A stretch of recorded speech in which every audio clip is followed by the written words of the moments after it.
Traffic এবং weather updation জানাতে আমাদের আরেকটি স্টুডিও থেকে যুক্ত হচ্ছেন আমাদের সহকর্মী রঞ্জু। আমরা রঞ্জুর সাথে এখন যুক্ত হব।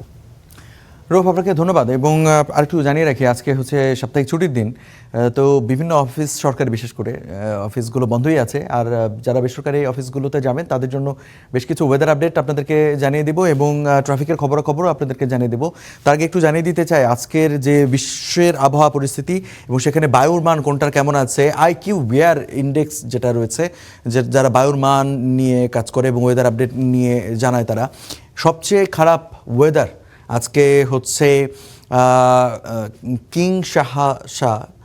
কিংশাসা Democratic Republic of the Congo, তাদের বায়ুর মানটা হচ্ছে সবচেয়ে খারাপ। আর উগান্ডার একটি কাম্পালা শহর, সেটার বায়ুর মানও তার চেয়ে একটু ভালো, বাট খারাপ আর কি। সেরা 10 তালিকার কথাটা যদি বলি, আপনারা দেখতে পাচ্ছেন এখানে। তারপরেও আমি বলবো যে দুবাইয়ের এই তালিকায় রয়েছে, বায়ুমান খারাপের তালিকায় দুবাই রয়েছে এবং কলকাতা রয়েছে, ভারতের কলকাতা। সাধারণত ভারতের দিল্লি থাকে এই 10 যে খারাপ ওয়েদারের মধ্যে, দিল্লি আর লাহোরটা বেশি থাকে। এই যে লাহোর পাকিস্তান রয়েছে 10 নম্বরে, বাংলাদেশ এবং করাচি রয়েছে 11 নম্বরে। করাচি এবং লাহোর দুইটার অবস্থাই খারাপ, মোটামুটি 98-93 এরকম হচ্ছে বায়ুর মান। আরও একটু যদি আপনারা নিশ্চয়ই জানতে চাচ্ছেন যে বাংলাদেশের কি হাল, ঢাকার অবস্থা হচ্ছে 17তম। আজকে হচ্ছে যখনই বৃষ্টি হয় বাংলাদেশে তখনই একটু বায়ুর মানটা ভালো হয়।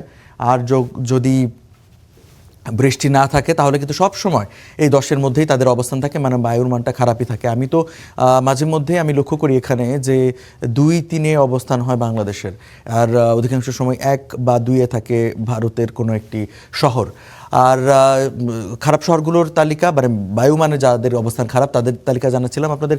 Cleanest city in the world, এই তালিকাটা যদি আপনাদেরকে দেখাতে চাই আপনারা খুশি হয়ে যাবেন। অসলো, নরওয়ের অসলো যে শহর, সেটার বায়ুমান সবচেয়ে ভালো এই মুহূর্তে বা আজকে। সারা বিশ্বের মধ্যে নরওয়ের এই অসলো শহরের বায়ুমানটা সবচেয়ে ভালো। তারপরে আছে থাইল্যান্ডের চেংমাই যে শহরটা রয়েছে, তার বায়ুমানটা ভালো। আর মোস্ট ইন্টারেস্টিং, ইউক্রেনের কিয়েভ, তাদের বায়ুর মানটা ভালো, যেখানে যদিও যুদ্ধ পরিস্থিতি কিন্তু তাদের ওয়েদারটা খুবই ভালো। আর অস্ট্রেলিয়ার মেলবোর্ন, অস্ট্রেলিয়ার শহরগুলো প্রায়ই এই তালিকায় থাকে। অস্ট্রেলিয়া দেখেনি, যেমন বলছিলাম, অস্ট্রেলিয়ার ভিয়েনা কিন্তু এই তালিকার 6 নম্বরে রয়েছে এবং চেক রিপাবলিকের প্রাগ যে শহরটা রয়েছে সেটা কিন্তু 5 নম্বরে রয়েছে। আপনাদেরকে আরও অন্যান্য শহরগুলো, ইতালির রোম রয়েছে তালিকার 10 নম্বর রয়েছে, বেলজিয়ামের ব্রাসেলস। তো এই হচ্ছে মোটামুটি ভালো যেই ওয়েদার বিশ্বে এখন। আজকে এই যে ক্লিনেস্ট সিটি, তাদের তালিকাটা আপনাদেরকে দেখিয়ে দিলাম। আর ঢাকা শহরের দিকে যদি চোখ বুলাই, ঢাকা শহরের আজকের যে তাপমাত্রা, আজকে বৃষ্টি হবে কি হবে না, এটার যদি একটা প্রেডিকশন আপনাদেরকে একটু দেই আপনাদেরকে। এখন তো ওই 8টা বাজে, 8:15 বাজে, 8টা বেজে 15 মিনিটের মতো। তো এখন যে পরিস্থিতি, 9টা পর্যন্ত দেখা যাচ্ছে যে তাপমাত্রা 29 ডিগ্রির মধ্যে থাকবে এবং সেখানে বৃষ্টি হতেও পারে, নাও হতে পারে। তবে 10টা নাগাদ বৃষ্টি হতে পারে ঢাকা শহরে। 11টা 12টায় বৃষ্টি থাকবে, ঝুম বৃষ্টি থাকার সম্ভাবনাটাই প্রবল। তো এরপর 1টা 2টা বা 3টার দিকে গিয়ে আবারও বৃষ্টি হবে। মোটামুটি আজকে 1টা বা 2টার দিকে কারো যদি কাজকর্ম থাকে বাইরে, অফিসগামীদের জন্য তো 9টার পর্যন্ত মোটামুটি ফাঁকা। বৃষ্টি মাথায় না নিয়েই তারা অফিসে যেতে পারবেন, যাদের আজকের দিন অফিস আছে অবশ্যই। আর এছাড়া এর পরবর্তী সময়টাতেই কিন্তু বৃষ্টি থাকবে।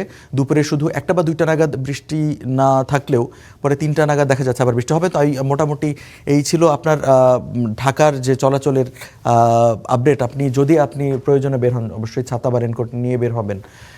তো আরেকটি আপডেট আপনাদেরকে দিতে যাচ্ছি যে গুগল ট্রাফিক আপডেট কী অবস্থা আপনাদেরকে ঢাকা শহরের আজকে জানাতে চাই। আজকে শনিবারের যে পরিস্থিতিটা, সেটা অন্যান্য দিনের মতো নয়। শুক্রবার এবং শনিবার তুলনামূলক ফাঁকা থাকে। সাপ্তাহিক ছুটির দিন সরকারি বেসরকারি অনেক প্রতিষ্ঠানই বন্ধ থাকে এই ছুটির দিনে, কিন্তু কিছু কিছু প্রতিষ্ঠান খোলা থাকে, তাদের জন্য এই আপডেটটা গুরুত্বপূর্ণ। মতিঝিল এলাকা আজকে ফাঁকা থাকবে, দুঃখিত। আপনারা দেখতে পাচ্ছেন যে মতিঝিল এলাকা বা এর আশপাশ ফাঁকা ফাঁকা ফাঁকা ফাঁকা ফাঁকা, এবং মতিঝিল কেন্দ্রিক যে যানবাহন বা মানুষের চলাচল, এই জায়গাগুলো ফাঁকা। এছাড়া ঢাকা ইউনিভার্সিটি বা শাহবাগ অঞ্চলটা যে লক্ষ্য করা যাচ্ছে, শাহবাগে একটু যানবাহনের চাপ রয়েছে শুধুমাত্র সিগন্যাল পয়েন্টগুলোতে। এছাড়া অন্যান্য যে সিগন্যাল পয়েন্টগুলো দেখেন আপনারা, বাংলা মোটরে একটু যানবাহনের চাপ রয়েছে চতুর্মুখী, এটা শুধুমাত্র সিগন্যালগুলো। এখন এআই ক্যামেরা বা যেখানে যেখানে এই কাউন্টডাউন দেওয়া হয় যানবাহনগুলো থামার পর, সেকেন্ডের কাউন্টডাউন থাকে, সেখানে যানবাহনগুলো খুব স্বাভাবিকভাবেই থামছে। এআই ক্যামেরার মামলা হয় সেই ভয়ে নিশ্চয়ই। এছাড়া বসুন্ধরা সিটির সামনে যে এলাকা, কারওয়ান বাজার সারফুয়ারা যে এলাকাটা, সেখানে একটু যানবাহনের চাপ লক্ষ্য করা যাচ্ছে। এছাড়া ফার্মগেট, তেজগাঁও ফার্মগেট এলাকাটাও হালকা চাপ দেখা যাচ্ছে, তবে উল্লেখযোগ্য তেমন কোনো চাপ রাজধানী জুড়ে আসলে খুব একটা নেই। আর শনিবার মোটামুটি সকালটা যাদের অফিস আছে তারা নির্বিঘ্নেই যেতে পারবেন এবং অল্প সময়ের মধ্যে তারা তাদের গন্তব্যে পৌঁছাতে পারেন। শুধু দিনের বিভিন্ন সময় বৃষ্টি হতে পারে, ছাতা বা অন্যান্য জিনিস যদি তারা সাথে রাখেন তারা কিন্তু আজকের যাত্রা আপনার ভালোই হবে।